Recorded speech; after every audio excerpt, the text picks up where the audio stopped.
Hello, everyone. Thanks for checking in with Callie.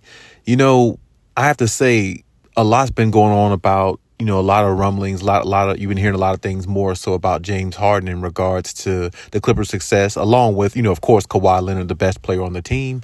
And of course, you should definitely there. And definitely, with James Harden, because, his assists and how he's been playing and their 7-game winning streak has been, fantastic. But, the real reason why I think the Clippers are having success through someone not named James Harden and maybe Kawhi Leonard, along with Paul George, is really due to the fact of what Russell Westbrook did. Russell Westbrook deserves so much credit within this 7-game stretch.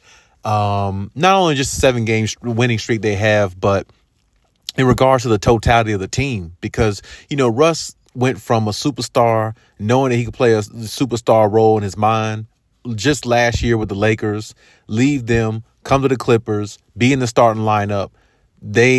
Injuries come within the playoffs, so it's another derailed season for the Clippers. Then he comes into this year starting with Kawhi and PG, looking pretty good the start of the season. I myself, along with a lot of others, had a lot of beef with, or a lot of issues with the Clippers going after James Harden because I felt like they didn't need him. And then when he comes, they start out 0-6. You hear me rant about it along with others. And where we are now, based upon the improvements and everything, of course, James Harden fitting with the team, understanding his role, trying to be the best player he can be for this team, knowing probably because this is his last opportunity to win a championship and maybe even be in the league. He's making it work so far with the Clippers. And, Kawhi is benefiting. PG is benefiting. Everybody's benefiting, for the most part. And, they're working so hard on the defensive end. It's really making them a very, tough team for a lot of teams to deal with. Now they're getting more rhythm offensively. But to me, the whole situation of this whole thing, we have to give Russ the most credit, really, because Russ sacrificed the most when he really didn't have to. He initiated himself to go to the bench just to make this team better and to be, respectful towards the team, which he's done. Players love him in the locker room, from what I hear. And, just his dedication to this team, trying to help him do whatever he needs to do to help him win, whether it's, him playing big minutes or low minutes, he's fine with it. It's almost as if he's given up in his mind on the stats, being a stats guy and all that. Now he wants to be a winner more than anything. And he knows in order to win, you're going to have, Kawhi and PG out there. And with James Harden passing ability, assist ability, more likely, Russ can play in the starting lineup, but Russ knows that James gives the Clippers a little bit more dynamic in regards to the assist total. Now, I know Russ can, dish out assists as well, but he's not a natural passer the way James Harden is, or at least the way James Harden has always looked. Like when I watch James Harden pass, he looks more natural with it. Russ looks more forcing it at times, than actually being a natural great passer. You see what I'm saying? So, even though Russ is, it's crazy to say, of course, Russ is the triple-double king, but, James Harden always looked more natural with his passing, and he's just a naturally gifted passer, and that's one of the reasons why I think James Harden took a back seat, because he knows he's taking a back seat to a guy, who's just as comparable and just as accomplished as he is, but he's doing it for the sake of the team to make the Clippers the best team they can be in regards to being more balanced and well-rounded, because Russ knows what he comes with is energy, effort, and he can still score a little bit.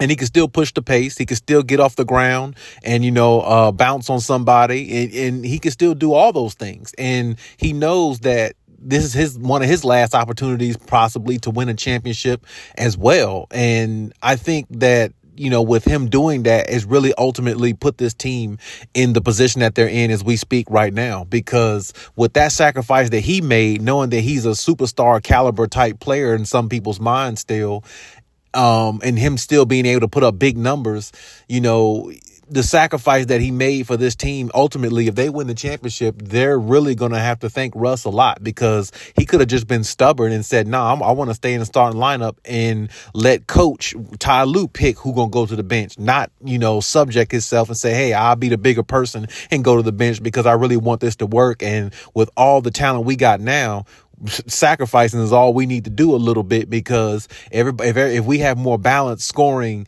defensively, who in the world could beat us? And I like that mentality. I like the fact that, Russ, kept it to that degree, because Russ is a former MVP of this league. He can definitely easily be selfish and more, stubborn if he chose to be. Because, a lot of star players just had that in their DNA. That's what got them to where they are as a superstar or wherever they are in their career. So I definitely understand that. But I definitely appreciate the fact that Russ, really took a back seat and really didn't mind taking a back seat, because he wants the better for this team. And, I hear the same thing in Kawhi. I hear the same thing in, James Harden, PG, all of them. And even Ty Lue, all of them. Everybody really wants to win. And, even the young players on the team, they're all saying the same things. When they get the microphone and get opportunities to speak and say certain things in press conferences, I mean, you're hearing the same thing from everybody, because it's like, you're going into a new arena, but you want to go into a new arena as a champion, not into a new arena as, a team that's opened up a new arena, which is fine. There's nothing wrong with that. But this team knows they have an opportunity to go in that new arena, the Intuit arena, as a champion. And that with that opportunity, it's going to take some sacrifices. And this team looks like they're all in for it. And, like I said, it started with Russell Westbrook. And I feel like his contribution to the sacrifice has really opened up this team a lot more in regards to everybody playing for one another and being there for one another and actually wanting to win for one another. And I think that's something that, is ultimately priceless. And the only thing we got to hope for now is just, health, for this team, because the chemistry is going to come as long as the health is there and everybody's on the floor, and they're going to win a lot of games, with this type of talent, if they can keep the balance that they have. Because right now, the way the Clippers look amongst a lot of other teams in the league, they look like they actually might be the best team that's actually currently playing in the NBA as we speak.